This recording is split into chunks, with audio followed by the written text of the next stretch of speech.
What Sonny decides to do with his sound, I dare not.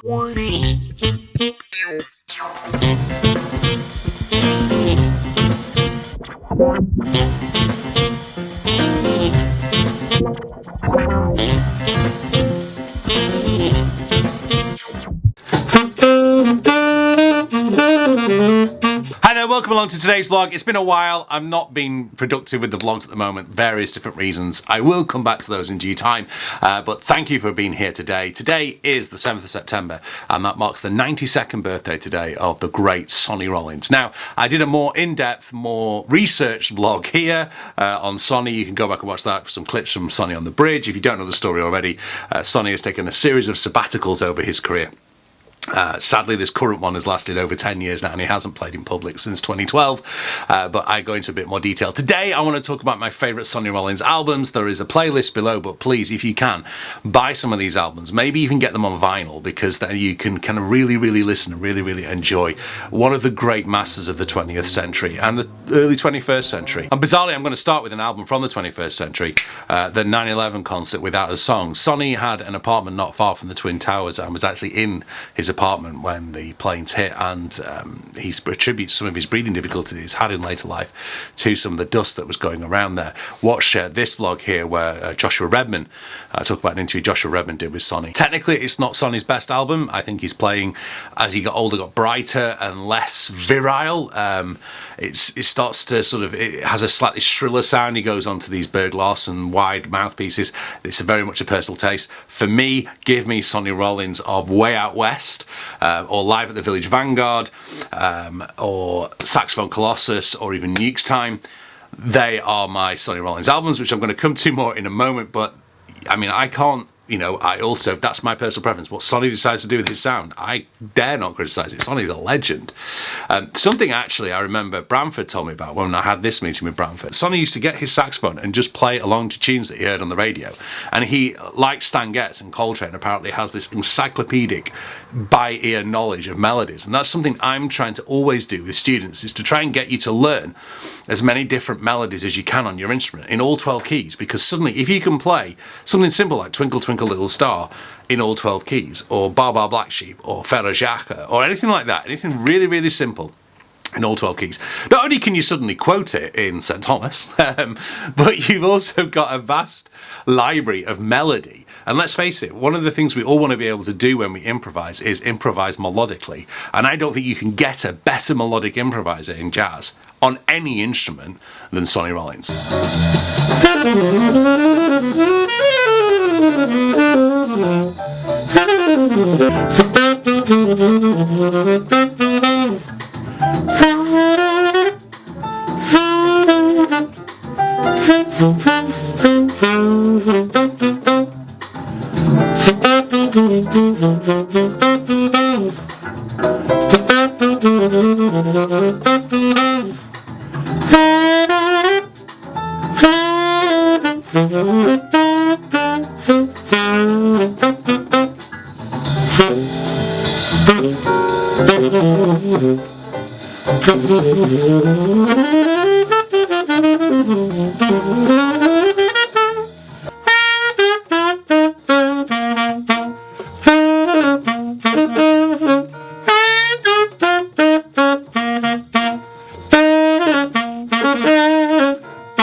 already mentioned my first album, number 10 of Sonny Rollins, was the 9/11 concert released, I think, in early 2002, but recorded on the 15th September 2001.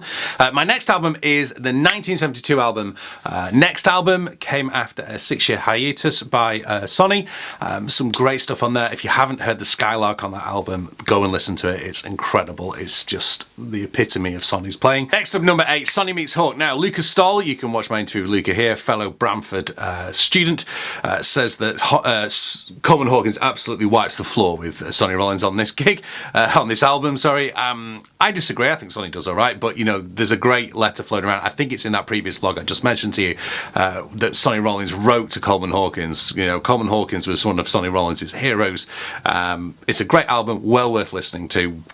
Put the comment below whether you think Coleman Hawkins played better or Sonny Rollins played better. 1962's album, The Bridge, is in at number 7 now. Named after the fact that Sonny used to go out and practice on Williamsburg Bridge. There's a petition still going on to try and rename Williamsburg Bridge in New York to the Sonny Rollins Bridge. I did it myself. Again, go back and watch that vlog from 2017 where I talk more detail about it.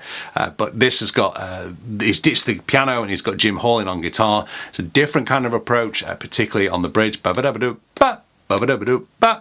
Very different harmonic approach, bringing in some of the influences of Ornette Coleman and those kind of things that were going on in the free jazz. Is it kind of the way Sonny went? No, he didn't really. He kind of went a little bit down this free route and then kind of came back again. And you'll see from the other choices which area of Sonny Rollins I really enjoy. In at number 6, Nuke's Time on Blue Note. That's the one I've got over there on the wall, which I've now realised I set the camera shot up wrong. But anyway, you've seen it again. It's in that other one, Blue Note Records. Nuke, named after Donald Newcombe, because a lot of people used to think, including Miles Davis says in autobiography, that Sonny looked the spit of a baseball player called Donald Newcombe, and that was where we get that from. Number 5 is one of the few albums I've got on this list where Sonny is a sideman, and that's with Dizzy Gillespie and Sonny Stitt. Phenomenal album. Eternal Triangle. Who wins that 2-tenor battle?